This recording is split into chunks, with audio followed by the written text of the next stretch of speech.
ফজলুর রহমান ওরফে পাগলা হুজুর এখনো শিক্ষা হয় নাই, তার শিক্ষার আরো বাকি আছে।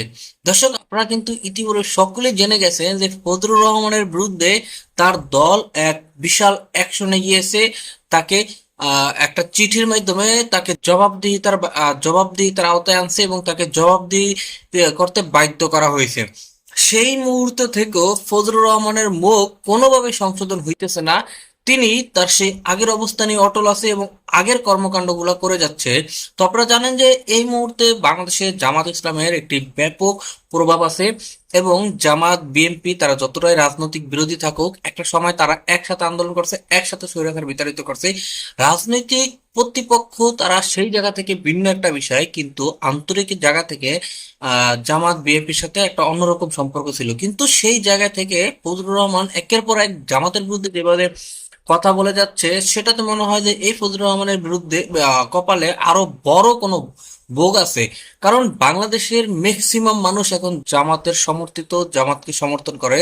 ফজলুর রহমান যখন জামাতের বিরুদ্ধে কথা বলতে যায়, তখন ফজলুর রহমানের বিরুদ্ধে বাংলাদেশের জনগণ আরো বেশি ক্ষেপে যাইতেছে এবং সেই ক্ষেপে যাওয়াটা কিন্তু ফজলুর রহমানের মোটো ভালো হইতেছে না। তিনি দিনে দিনে আরো অনেকটাই পস্তাইতে যাইতেছে। তিনি সরাসরি ঘোষণা দিয়েছে যে তার যা হওয়া হোক, তিনি যদি মৃত্যু আসে তারপরও তিনি জামাত শিবিরের বিরুদ্ধে কথা বলবেন। আমি জামাত শিবির মুক্তিযুদ্ধ বিরোধী লোকজনের বিরুদ্ধে আমি কথা বলছি, আমি বলবো।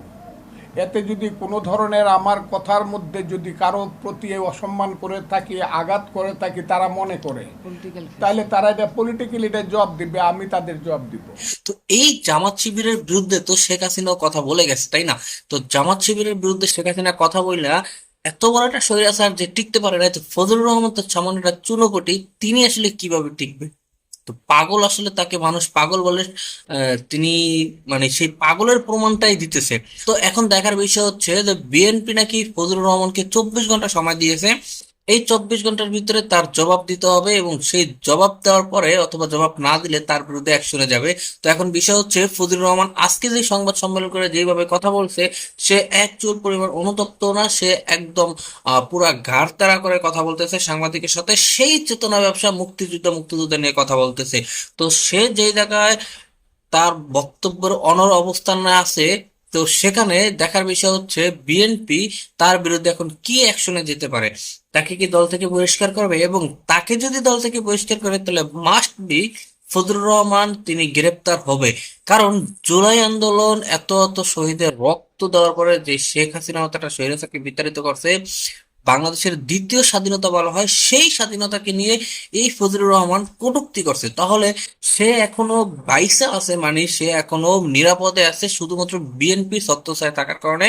তিনি বিএনপি করার কারণে, যদি তাকে বিএনপি থেকে অব্যাহতি দেওয়া হয় অথবা বহিষ্কার করা হয়, তাহলে এই ফজলুর রহমানের খেলা পুরাটাই ফিনিশ হয়ে যাবে, তিনি গ্রেপ্তার হবে। তো আসলে আপনাদের কি মনে হয় যে ফজলুর রহমান কি বিএনপিতে থাকতে পারবে?